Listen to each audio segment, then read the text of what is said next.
السلام علیکم سامعین محترم، پہلے کے زمانے میں لوگ کئی طرح سے اچھا ہے برا شگون معلوم کرتے تھے۔ جیسے ایک طریقہ یہ تھا کہ 3 تیر لیتے، ایک تیر پر لکھا ہوتا ہاں، ایک تیر پر لکھا ہوتا نہیں اور تیسرا تیر خالی ہوتا۔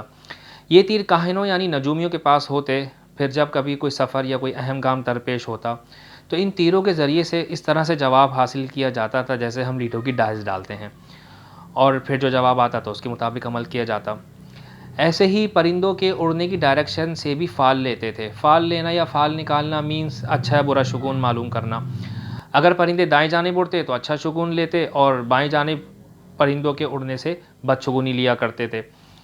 اسی طرح موجودہ زمانے میں بھی لوگ کئی طرح سے فال نکالتے ہیں، جیسے قرآن پاک سے فال نکالا جاتا ہے۔ اس کا طریقہ یہ ہوتا ہے کہ قرآن مجید کا کوئی بھی صفحہ کھول کر سب سے پہلی آیت کا ترجمہ دیکھا اور پھر اس سے اپنے کام کے بارے میں خود ہی سے کوئی رائے قائم کر لی۔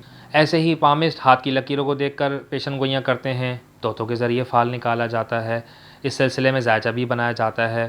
اسی طرح کاہن اور نجومی بھی دعوے کرتے ہیں۔ مگر دوستو، ان پریکٹسز کے مقابلے میں اسلام استخارے کی تعلیم دیتا ہے۔ استخارے کے ذریعے بندہ اللہ پاک سے مشورہ کرتا ہے کہ فلاں کام کروں یا نہ کروں۔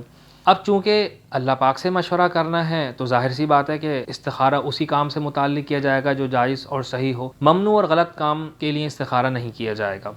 استخارہ اس سے ریلیٹڈ دوسری باتوں کو جاننے کے لیے کسی اسلامک اسکالر سے معلومات حاصل کی جا سکتی ہیں، مگر میں استخارہ سے متعلق 2 باتیں کرنا چاہوں گا۔ ایک تو یہ کہ استخارہ ایسے کام سے متعلق کرنا چاہیے جس کے بارے میں ہم ڈاؤٹ فل ہوں، یعنی معاملہ 50-50 ہو، کیونکہ اگر کسی ایک طرف ہمارا دل مائل ہو چکا ہے تو ایسی صورت میں استخارے کی مدد سے صحیح صورتحال کا واضح ہونا بہت مشکل ہو جائے گا، کیونکہ استخارے کا وقت اس وقت تک ہے کہ ہماری رائے ایک طرف پوری جم نہ چکی ہو۔ دوسری بات یہ کہ استخارے کا مطلب ہے بھلائی طلب کرنا، لہٰذا استخارہ کرنے کے بعد جو کچھ اشارہ ملا ہے اس پر عمل کرنا بہتر ہے۔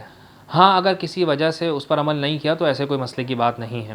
تو جب کبھی بھی استخارہ کریں تو سب سے پہلے یہ دیکھ لیں کہ ہمارا جھکاؤ کسی ایک طرف تو نہیں ہے۔ عام طور پر جب رشتہ طے ہونے کی بات ہوتی ہے تو دونوں جانب سے مکمل تحقیقات کرنے اور دلی تسلی حاصل کرنے کے بعد آخر میں استخارے کی باری آتی ہے، اور نہ آنے کی صورت میں فوراً انکار کر دیا جاتا ہے، حالانکہ ہمارا دل رشتہ قائم رکھنے پر آمادہ ہوتا ہے۔ یوں ہی استخارے میں نہ آنے کی صورت میں ہم اپنے آپ کو باؤنڈ سمجھتے ہیں کہ اب اگر فلاں کام کیا تو بہت نقصان ہو جائے گا، حالانکہ یہ پابندی اور سوچ بھی ہماری خود کی بنائی ہوئی ہوتی ہے۔ امید کرتا ہوں کہ اس وضاحت سے استخارے سے متعلق آپ کا مائنڈ کلیئر ہو گیا ہوگا۔